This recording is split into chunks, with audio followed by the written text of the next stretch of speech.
એ last video પરથી હવે થોડા ઘણા આપણે આગળ જ વધીએ, જેમાં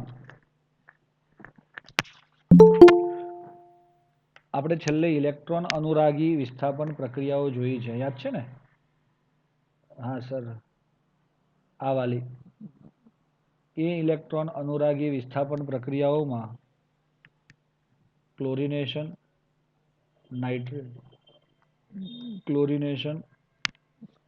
નાઇટ્રેશન, સલ્ફોલેશન, આલ્કાઇલેશન અને એસાઇલેશન,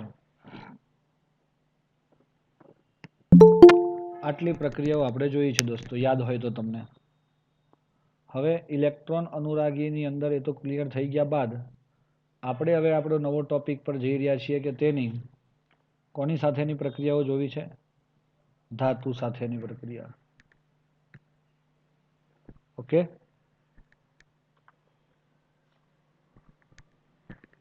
નંબર 3, ધાતુ સાથેની પ્રક્રિયાઓ. કોને કહીશું આપણે ધાતુ સાથેની પ્રક્રિયાઓ? તો મિત્રો, જેવી રીતે આપણે હેલો આલ્કેનની ધાતુ સાથેની પ્રક્રિયાઓમાં મેગ્નેશિયમ સાથે અને સોડિયમ સાથે પ્રક્રિયા કરી હતી, તે રીતે એરોમેટિક હેલો એરિન સંયોજનોની પણ ધાતુ સાથે પ્રક્રિયાઓ થાય છે. વુડ્સ ફિટિક પ્રક્રિયા. કઈ દોસ્તો? વુડ્સ ફિટિક પ્રક્રિયા. તમે વુડ્સ નામ સાંભળ્યું છે, હવે અહીંયા આવે છે વુડ્સ ફિટિક. દોસ્તો, સૌથી પહેલા આપણે એમ કહીએ છીએ કે ભાઈ હેલો એરિન સંયોજનોની આલ્કાઇલ હેલાઇડ સાથે સોડિયમ ની હાજરીમાં શુષ્ક ઇથરમાં પ્રક્રિયા થતા આપણો આ Cl અને આ X, અહીંયા પણ તમે Cl ની જગ્યાએ X મૂકી દેશો તો પણ ચાલશે. તો એ X અને X, બે X એ બે Na દ્વારા દૂર થઈ બે NaX બનાવે છે અને બેન્ઝીન રિંગ ઉપર R, એટલે આપણે કહીએ છીએ કોણ?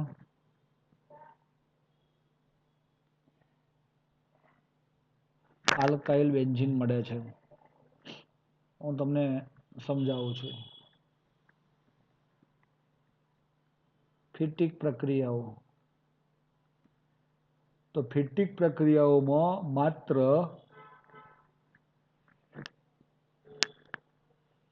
હેલોજન વાળા સંયોજનો આપણને મળી, હેલો એરિન સંયોજનોની પ્રક્રિયા સોડિયમની હાજરીમાં શુષ્ક ઇથર સાથે કરતા આ 2 mall Na 2 mall aromatic halide સાથે પ્રક્રિયા કરે તો પહેલો તો અહીંયાથી તૂટીના ડેશ બને અને બીજો પણ એની સાથે જોડાવાથી ડાયફિનાઇલ મળે છે. તો સર, આ તમને ખબર કઈ રીતે પડે છે? RX ની સોડિયમ સાથે પ્રક્રિયા શુષ્ક ઇથર ની હાજરીમાં કરતા 2 મોલ આ થાય તો આનો આ બંધ તૂટે, આનો Na પણ બંને NaX સાથે 2 NaX બનાવે અને R જે છે એ R સાથે જોડાય. સિમિલરલી આ ફિટિકમાં પણ હેલોજન પરમાણુ એ આ સમૂહ દ્વારા દૂર થઈ અને આપણને બેન્ઝીન સાથે બેન્ઝીનની જોડ કરી આપે છે. આમાં પણ એ હેલોજન બંને દૂર થાય.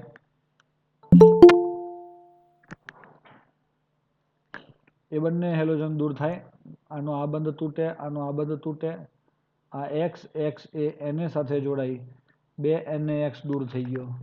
તો બચેલા બંને પાર્ટ, આ બેન્ઝીન સાથેનો આ બંધ તૂટ્યો અને R સાથેનો આ બંધ તૂટ્યો, તો એ બંને એકબીજા સાથે જોડાઈ આલ્કાઇલ બેન્ઝીન બનાવે છે. અહીંયા તમારો આ હેલોજન, એના 2 અણુ બે NaX દૂર થઈ ગયા અને હવે એક બેન્ઝીનનો ફિનાઇલ સમૂહ બીજા બેન્ઝીનના ફિનાઇલ સમૂહ સાથે જોડાય તો ડાયફિનાઇલ તરીકે ઓળખવામાં આવે છે. શબ્દ યાદ રાખવા માટે બહુ જ અગત્ય, વેરી ઇમ્પોર્ટન્ટ બંને. MCQ થિયરી કોઈ પણ જગ્યાએ પૂછાશે. હવે આ પ્રકારના સંયોજનોની વાત જ્યારે કરીએ છીએ ત્યારે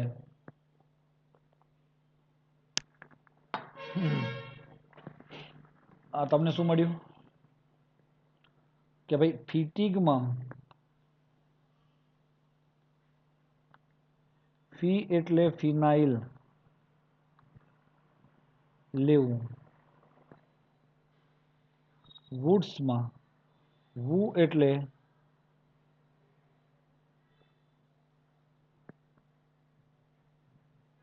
આલ્કાઇલ લેવું. ચલો, એકલો વુડ્સ પ્રક્રિયા હતી જેમાં બંને આલ્કાઇલ સમૂહ છે. જ્યારે એક વુડ્સ અને એક ફિટિગ છે તો એમાં એક આલ્કાઇલ છે ને એક એરાઇલ છે, અને એકલી ફિટિગ છે તો બંને એરાઇલ છે. આ રીતે પણ તમે ધ્યાન ઉપર લઈ શકશો. આ તમામ પ્રક્રિયાઓ ત્રણે ત્રણ પ્રક્રિયાઓ ખૂબ અગત્યની છે દોસ્તો. તમને સમજ પડી ગઈ હોય તો આપણે આગળ વધીએ.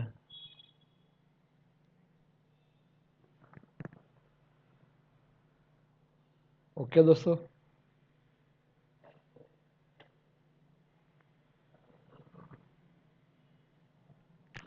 હલો, તમને ખ્યાલ આવી ગયો હોય તો આગળ વધીએ.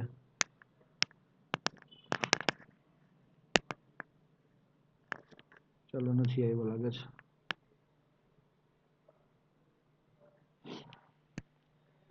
ટોપિક પૂરો થઈ ગયો દોસ્તો. એમ રાહ જોઈને બેવાથી આપણને ના મેળ પડે દોસ્તો. હવે આપણે લખાણ સંબંધિત પ્રશ્ન જોવા જઈ રહ્યા છીએ. 10.9 નીચે દર્શાવેલી જોડમાંથી કયો આલ્કાઇલ હેલાઇડ SN2 ક્રિયાવિધિ દ્વારા વધુ ઝડપી પ્રક્રિયા કરશે? અને તમે શું અપેક્ષા રાખો છો? તમારા ઉત્તરને સમજાવો. દોસ્તો, યાદ છે?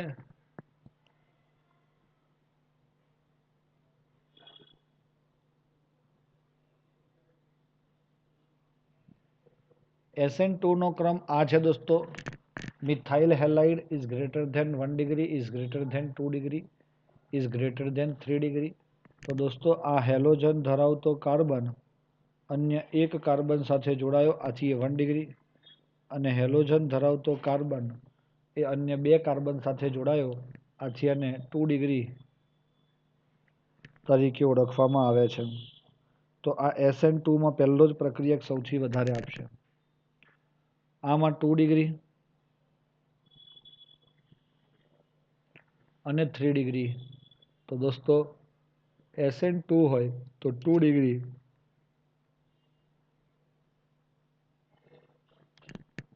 એ 3 ડિગ્રીની કમ્પેરિઝનમાં વધુ SN2 પ્રક્રિયા આપે છે.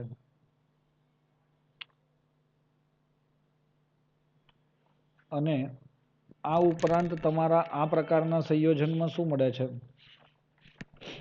કયા સંયોજનમાં દોસ્તો?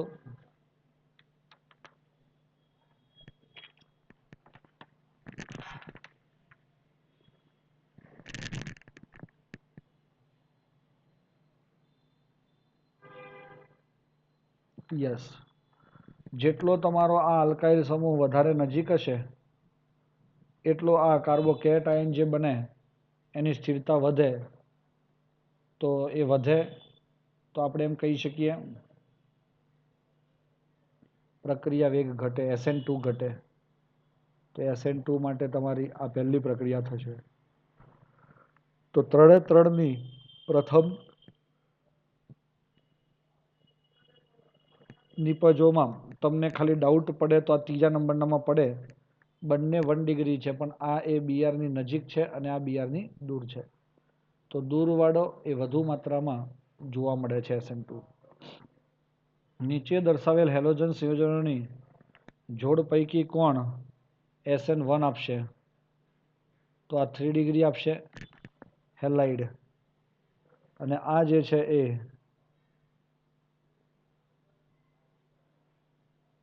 2 ડિગ્રી અને આ 1 ડિગ્રી. તો SN1 જે છે એ 1 ડિગ્રી વધારે આપે કે 2 ડિગ્રી? તો 2 ડિગ્રી વધારે આપે છે.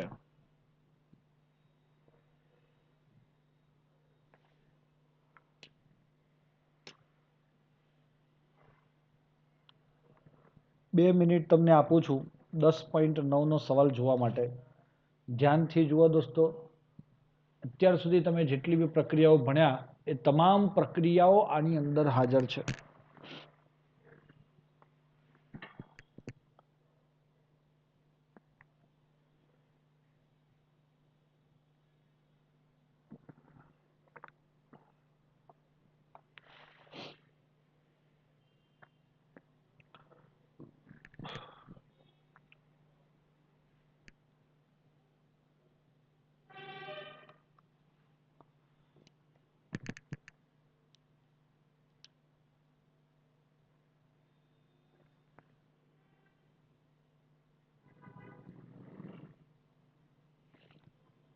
ચલો, શુષ્ક ઇથર અને જ્યારે મેગ્નેશિયમ એ આલ્કાઇલ હેલાઇડ સાથે પ્રક્રિયા કરે તો એ મેગ્નેશિયમ વચ્ચે દાખલ થઈ આપણને શું આપે?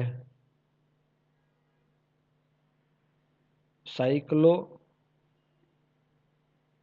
હેક્ઝેન. બેન્ઝીન નથી દોરવાનું. શું દોરવાનું? સાયક્લો હેક્ઝેન MgBr. તો ચલો, એનો આન્સર શું થશે? એનો આન્સર આવો થાય દોસ્તો.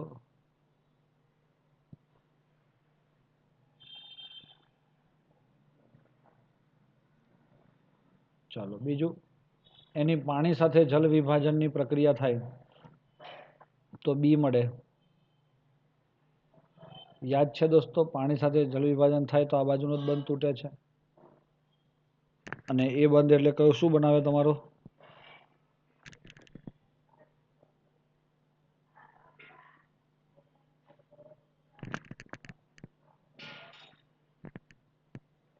ચાલો,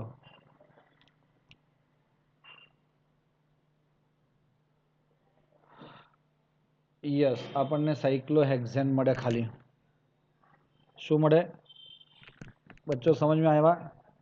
તો એ તમારું જલ વિભાજન થઈ આપણે પેલી પ્રક્રિયા જોયેલી ને, RMGS એટલે આલ્કેન બનાવે, તો એ બનાવે છે સાયક્લોહેક્ઝેન. હવે શું કહે છે કે RBr વત્તા Mg, તો Mg ગયો, RMgX મળ્યો, C બરાબર RMgBr મળે છે. એની પ્રક્રિયા D2O સાથે કરીએ આપણે. જુઓ મિત્રો, આપણે આની અંદર જઈએ તો થોડું વધારે ખ્યાલ આવશે.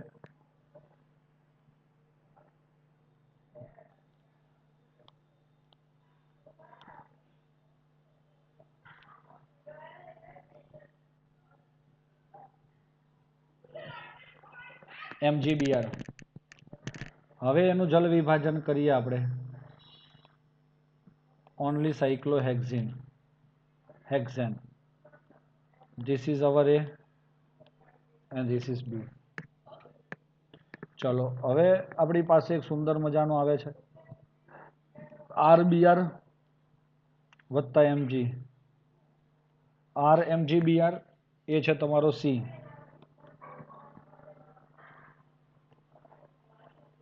એની પ્રક્રિયા D2O દ્વારા કરીએ છીએ. H2O દ્વારા કરતા હતા આપણે તો તે વખતે આપણને H+ મળતો હતો, પણ D2O દ્વારા કરતા આપણને શું મળે છે? D-. દોસ્તો, અહીંયા આગળ તમારો આ હાઇડ્રોજન અહીંયા જ્યાં છૂટો પડી શું દૂર થયું? વત્તા MgOH Br. તો આ હાઇડ્રોજન જે છે એ આ H+ માંથી છૂટો પડેલો છે અને આ રીતે આપણે CH3CH3D.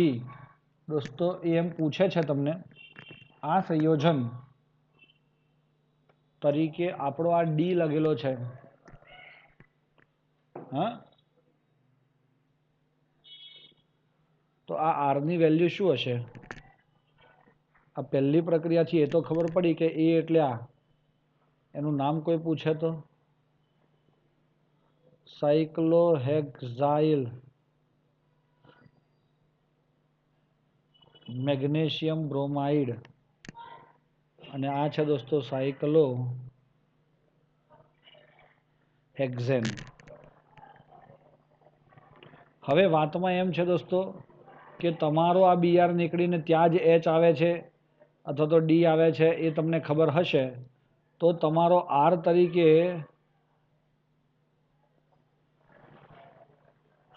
શું છે તો ડી, અને ડી એટલે કોણ? CH3 CH3.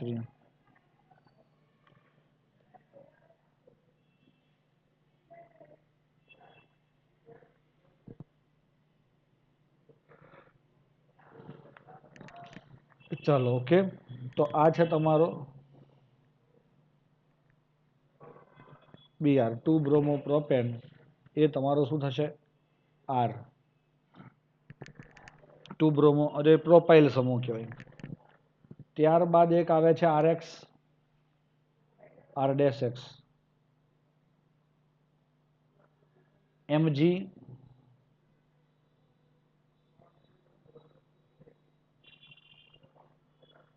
RMGX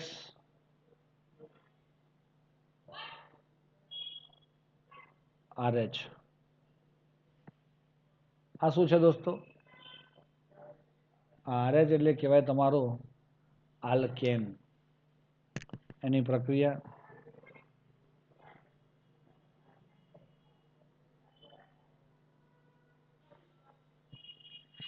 સોડિયમની હાજરીમાં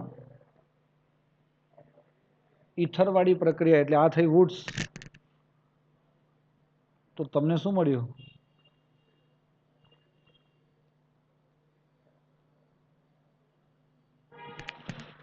યસ, આને કહેવાય પિનાકોલ. ના કહેવાય. 2,2,3,3 ટેટ્રા મિથાઇલ બ્યુટેન એનું નામ થાય. તો અહીંયા આર ડેશ શું હશે?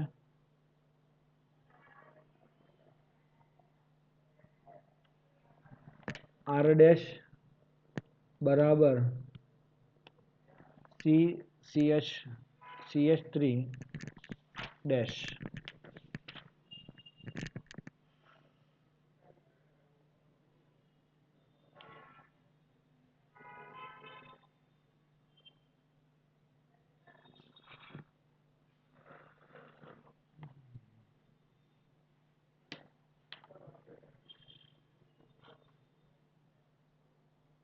ચલો ખબર પડી. અને જો એ આર ડેશ બરાબર આ મળી ગયું હોય તો ડી શું હોઈ શકે? CH3 are dash MgX. આ પ્રકારે આ આખી નિપજો આપણે બનાવી શકીએ છીએ દોસ્તો. બાળકો ક્લિયર છે? હવે જે ટોપિક આપણી બુકમાંથી કાઢી નાખવામાં આવેલો છે એ છે આ ટોપિક 10.8 પોલી હેલોજન સંયોજનો. દોસ્તો આ ટોપિકને તમે બોર્ડમાં પૂછાવાનો નથી, પણ ગુજસેટ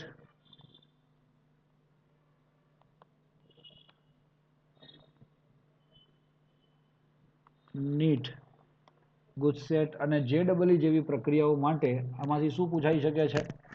MCQ. દોસ્તો આપણે ચર્ચા કરી લઈએ છીએ કે શું વસ્તુ ધ્યાન પર રાખવાનું છે તે. પોલી હેલોજન કોને કહેવાય? તો જુઓ આ હું બતાવું અહીંયા. આ એક પહેલું કોઈ સંયોજન છે ડાયક્લોરોમિથેન, આને કહેવાય છે ટ્રાયક્લોરોમિથેન, આને કહેવાય છે ટ્રાયઆયોડોમિથેન, આને કહેવાય છે CCl4 ટેટ્રા કાર્બન ક્લોરાઇડ. પછી આ ફ્રીઓન, આ DDT.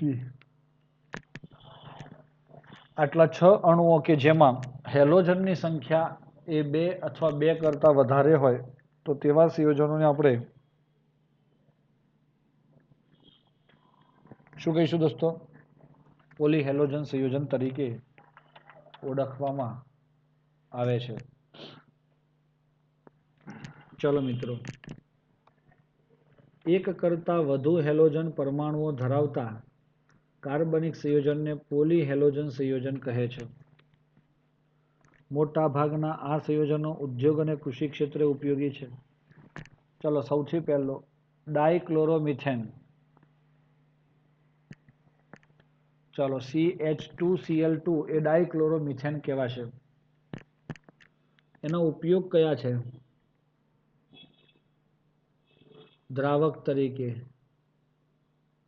પેન્ટ અથવા રંગને દૂર કરવા, અને વાયુ નિલયમાં નોદક તરીકે, ઔષધોના ઉત્પાદનમાં.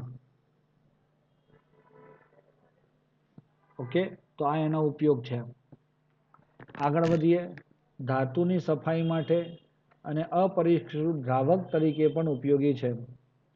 મિથિલિન ક્લોરાઇડ એટલે આ જ CH2Cl2 ને શું કહેવાય? Methylene chloride.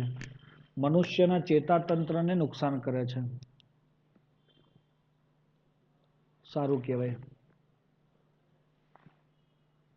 જે આપણા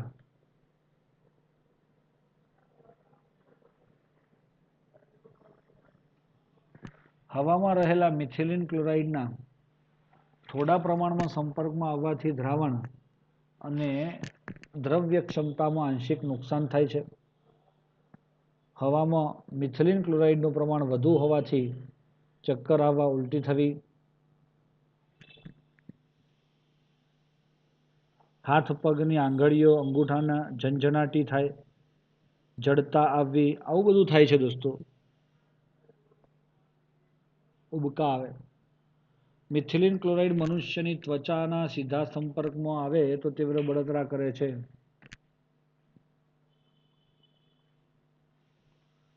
તીવ્ર બળતરા. ત્વચા લાલ રંગની થાય અને આંખોના સીધા સંપર્કમાં આવે તો કાર્નિયાને બાળી નાખે છે. દોસ્તો, આ CH2Cl2 એના ગુણધર્મો થયા મિત્રો. ટ્રાયક્લોરોમિથેનના ગુણધર્મો હું ઈચ્છું છું કે તમે વાંચો. હું 2 મિનિટનો ટાઈમ આપું અને મને જવાબ કહો, ક્વેશ્ચન પૂછો કે આવું કેમ છે સર. ચાલો, 2 મિનિટનો ટાઈમ આપું. Read it properly.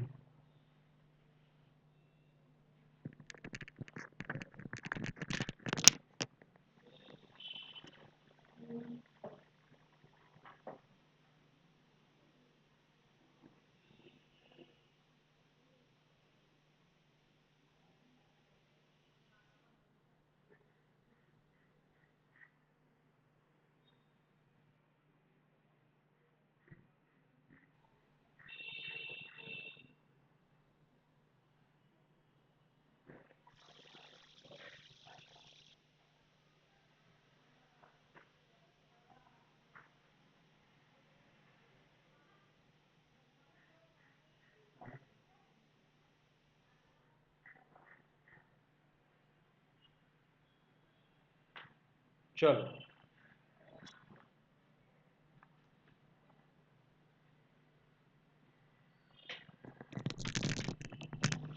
બાળકો વાંચ્યું હશે કે ભાઈ ક્લોરોફોર્મ જે છે ને, ક્લોરોફોર્મ કહેવાય આને. આ બંધારણ જે છે પહેલું Cl, H અને H. આ બીજું Cl, Cl અને Cl અને H. ત્રીજું I અને I અને H, CHI3. બરોબર.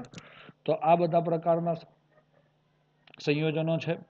ક્લોરોફોર્મનો ઉપયોગ ચરબી, આલ્કેલોઇડ, આયોડીન, અન્ય પદાર્થમાં દ્રાવક તરીકે વપરાય. હાલમાં ક્લોરોફિલનો મુખ્ય ઉપયોગ ફ્રીઓન પ્રશીતક. બહુ અગત્યનો ઉપયોગ કહેવાય. MCQ બની જાય દોસ્તો. R22 નામનો ફ્રીઓન બનાવવા માટે વપરાય છે પ્રશીતકમાં. પહેલા આનો ઉપયોગ સર્જરીમાં સામાન્ય નિશ્ચેતક તરીકે કરવામાં આવતો હતો દોસ્તો. જ્યારે સર્જરી કરવામાં આવે ને તો નિશ્ચેતક એટલે વ્યક્તિને બેભાન કરવા માટે કરવામાં આવે પહેલા, પરંતુ હવે તેનું સ્થાન ઈથર જેવા ઓછા વિષાલુ અને વધુ સુરક્ષિત નિશ્ચેતકોએ લીધું છે. પહેલા ક્લોરોફોર્મ વધુ વપરાતો, આજકાલ ઈથર વપરાય છે. નિશ્ચેતક તરીકેના તેના ઉપયોગને જોતા એ અપેક્ષિત છે કે ક્લોરોફોર્મની બાષ્પ શ્વાસમાં જવાથી ચેતાતંત્ર નિર્બળ બને છે. પ્રતિ 10 લાખ ભાગમાં 900 ભાગ ક્લોરોફોર્મ ધરાવતી હવા બહુ ઓછા પ્રમાણ સમય સુધી શ્વાસમાં જાય તો ચક્કર આવે, થાક લાગે અને માથાનો દુખાવો થાય છે. એટલે ક્લોરોફોર્મ શ્વાસમાં જાય ને તો બી તકલીફ થાય દોસ્તો. કિડનીને નુકસાન કરે, યકૃતને નુકસાન કરે. કેટલાક વ્યક્તિઓની ત્વચા ક્લોરોફોર્મમાં ડૂબી રહેવાથી તેમાં ઘા પડે છે. પ્રકાશની હાજરીમાં હવા દ્વારા ધીમે ધીમે અત્યંત વિષાલુ વાયુ કાર્બોનિલ ક્લોરાઇડ બનાવે છે.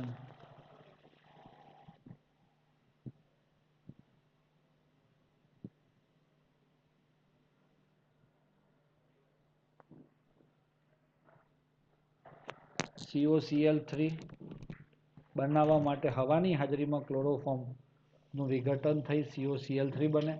કાર્બોનિલ ક્લોરાઇડ એનું બીજું સખત નામ છે દોસ્તો ફોસ્જીન. બહુ ખરેખર ધ્યાન રાખવા જેવું છે.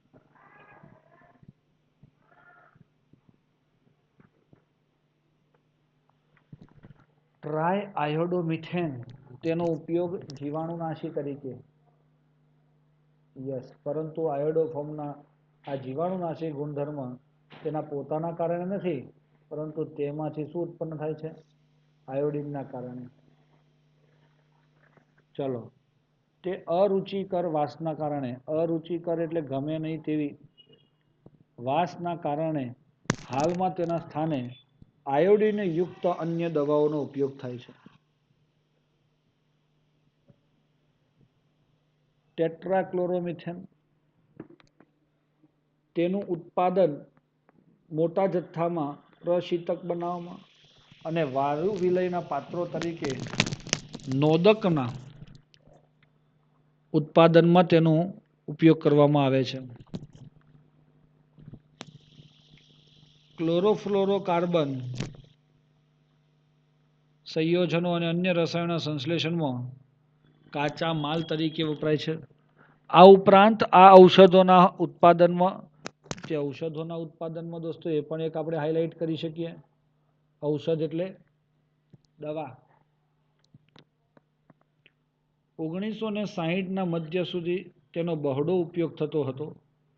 ગ્રીસની સફાઈ માટેનું જે દ્રાવક છે તે પણ વપરાય. કાર ગાડીની અંદર ગ્રીસ જે છે એને કાઢવા માટે ટેટ્રાક્લોરોમિથેન વપરાય. દ્રવ તરીકે ઘરના ડાઘ દૂર કરવા માટે દ્રવ્ય અને અગ્નિશામક તરીકે થાય છે.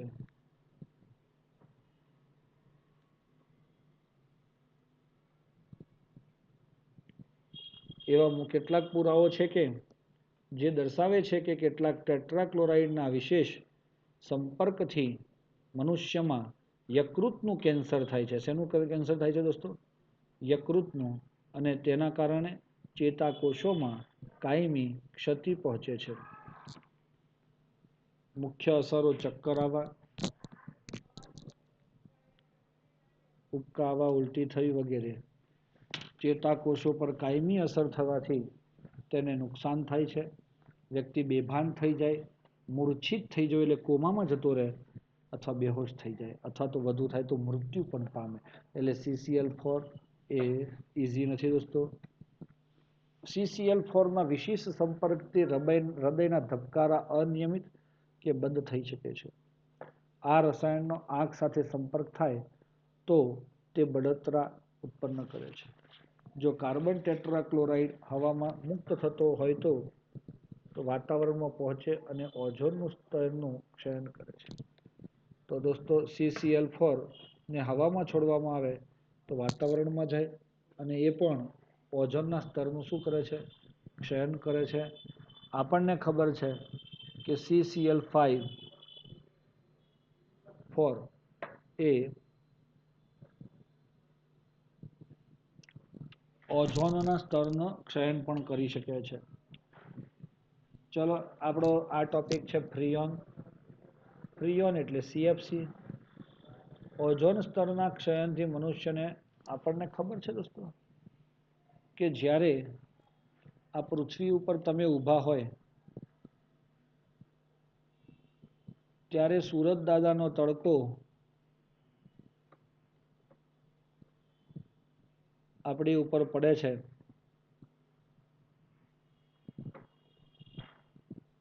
સૂર્યનારાયણ જે છે સૂર્યદેવ એમાંથી પારજાંબલી કિરણો એ પસાર થાય છે. આ ઓઝોનનું લેયર છે દોસ્તો. અને એમાંથી પસાર થતા ઓઝોનનું O2 માં રિડક્શન થાય છે. ભાઈ ચામડીના કેન્સર, આંખના રોગ, વિકાર અને પ્રતિરક્ષા તંત્રમાં ભંગાણ કરે છે. CFC બહુ ખરાબ. મિથેન અને ઇથેનના ક્લોરોફ્લોરોકાર્બન સંયોજનો સંયુક્ત રીતે ફ્રીઓન કહેવાય. અસ્થાયી અપ્રતિક્રિયાત્મક બિનઝેરી અસંરક્ષક અને સરળતાથી પ્રવાહીમાં રૂપાંતર પામનાર વાયુઓ છે. આ યાદ રાખો. ફ્રીઓન 12.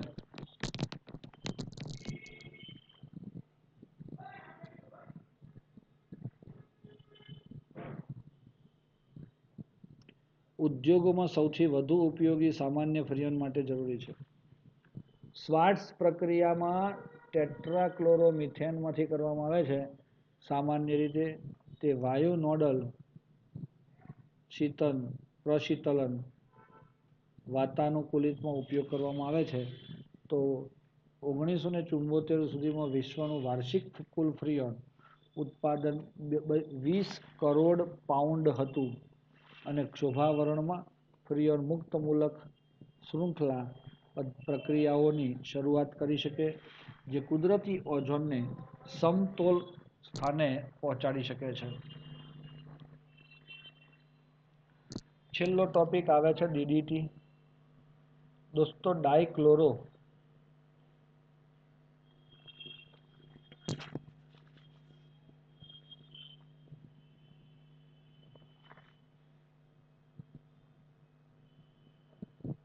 ચાલો Cl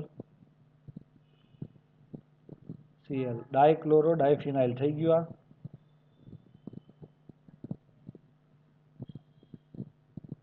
yes. Dichloro ડાયફિનાઇલ trichloro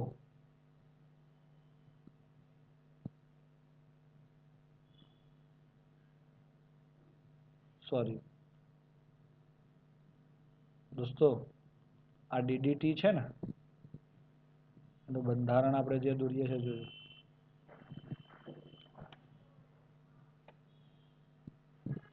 trichloro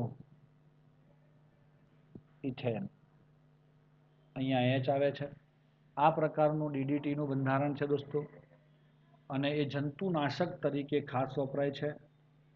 બહુ અગત્યનું MCQ.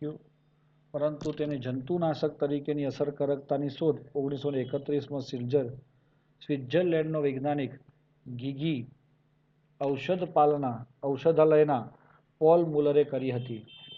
આ શોધ માટે પોલ મુલરને 48માં દ્વિતીય વિશ્વયુદ્ધ પછી DDTનો ઉપયોગ વિશ્વ સ્તરે બેહદપણે થવા લાગ્યો કારણ કે તે મુખ્યત્વે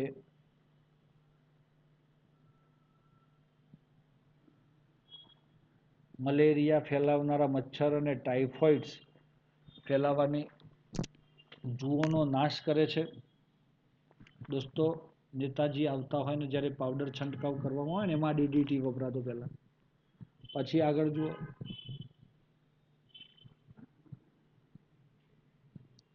1940ના અંત સુધીમાં DDTના અધિક ઉપયોગના કારણે સમસ્યાઓ ઉત્પન્ન થવા લાગી અને જંતુઓની અનેક પ્રજાતિઓને DDT પ્રત્યે પ્રતિરોધકતા વિકસાવી દીધી. DDT આપણે નાખતા ગયા પણ જંતુઓ કેવા કરતા ગયા કે તેને મેચ થતા ગયા અને આપણને ખબર છે કે આજે દવાઓ બહુ સોલિડ કન્સન્ટ્રેટેડ વાળી દવાઓ લેવી પડે છે. આગળ વધીએ. જંતુઓની એક પ્રજાતિઓ DDT જે પ્રતિરોધકતા વિકસાવી હતી તે માછલી માટે અતિ ઝેરી સાબિત થઈ અને DDTની રાસાયણિક સ્થિરતા અને તેની ચરબીમાં દ્રાવ્યતાએ સમસ્યાને વધુ જટિલ બનાવી હતી. પ્રાણીઓ દ્વારા DDTનું ઝડપથી ચયાપચય થતું નથી અને એના લીધે તેના બદલે તે ચરબીયુક્ત પેશીઓમાં જમા થાય છે અને સંગ્રહાય છે. જો તેનું અંતઃગ્રહણ સ્થાયી દરે સતત થતું રહે તો પ્રાણીઓમાં DDTની માત્રા સમય વધવાની સાથે વધી જાય છે. સંયુક્ત રાષ્ટ્રમાં 1973માં DDTના ઉપયોગ પર પ્રતિબંધ મૂકવામાં આવ્યો, પરંતુ વિશ્વના અનેક સ્થાનો પર DDTનો ઉપયોગ આજે પણ થઈ રહ્યો છે.